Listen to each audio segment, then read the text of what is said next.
Have you ever had a dream that felt so real, so close, you could almost taste it? The dream of that one lucky break. The one thing that could change your life forever. For most of us, it's just a passing thought, a lottery ticket bought on a whim. But what if an entire nation had that same dream all at once? That was the California Gold Rush. It wasn't just a moment in history, it was a fever. A fever that promised riches, adventure, and a brand new start. But the story we all know, the one about rugged miners striking it rich, is only half the truth. The other half is a story of deception. A story about how the real gold wasn't found in the rivers, but in selling the dream itself. It all started quietly. January 1848. A man named James Marshall, working at a sawmill owned by John Sutter near Coloma, California, saw something shimmering in the water. At first, they tried to keep it a secret. You can imagine why. But a secret that big, it doesn't stay quiet for long. The news trickled, and then it flooded out of California. It reached the East Coast, where life for many was hard, predictable, and poor. And then a man named Samuel Brannan, a savvy shop owner in San Francisco, did something clever. He ran through the streets, holding a bottle full of gold dust, shouting, "Gold, gold, gold from the American River." He made sure the news became a wildfire. Suddenly, the dream had a destination: California. People from every walk of life dropped everything. Farmers left their plows in the fields.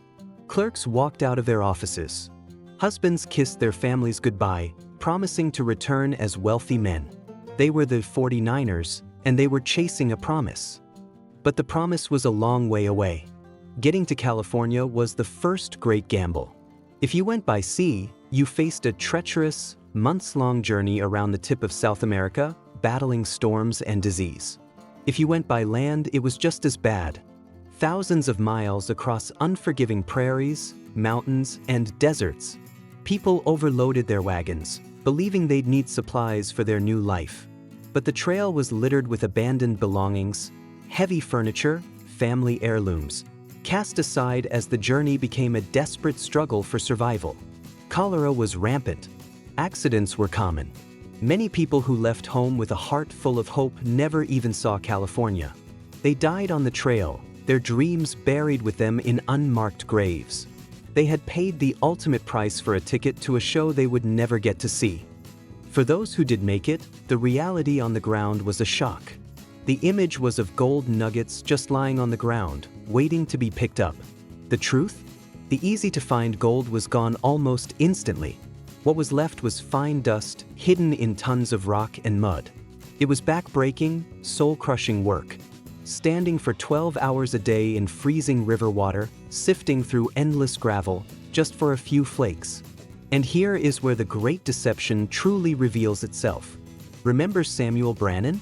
The man who shouted, "Gold," in the streets of San Francisco? He didn't dig for gold. Not for a single day. He was smarter than that. Before he made his famous announcement, he bought up every pickaxe, shovel, and pan he could find. When the thousands of hopeful miners arrived, he was ready. A shovel that cost 20 cents back east? He sold it for $15. A fortune at the time. He became California's first millionaire not by finding gold, but by selling tools to the men who were desperately hoping to. He wasn't the only one. Merchants charged absurd prices for everything. A loaf of bread could cost $1. Eggs, $3 each. Basic supplies were so expensive that many miners found that any gold they discovered went straight into the pockets of the store owners. They were trapped in a cycle. The real gold rush was happening in the towns, not the rivers. Beyond the inflated prices, there were the outright scams. Con artists flocked to the gold fields, seeing the miners not as pioneers, but as easy targets. One common trick was called salting a claim. A scammer would take a worthless piece of land, fire a shotgun loaded with gold dust into the dirt, and then sell the proven, gold-rich claim to an unsuspecting newcomer for a huge sum. The buyer would spend weeks, even months, digging for nothing, the scammer long gone with his money. There were fake maps, sold in secret, promising the location of a legendary mother lode. There were so-called experts who would analyze a worthless rock and declare it full of gold, For a fee, of course. There were even phony machines sold for a fortune that promised to separate gold from dirt with no effort.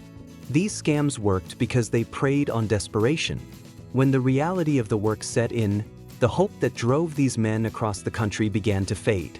They became vulnerable, willing to believe in anything that might bring back the original dream. The cost of this fever was more than just money. The gold fields were lawless places. Fights, theft, and murder were common. With no real government or police, disputes were often settled with violence. The environmental cost was immense.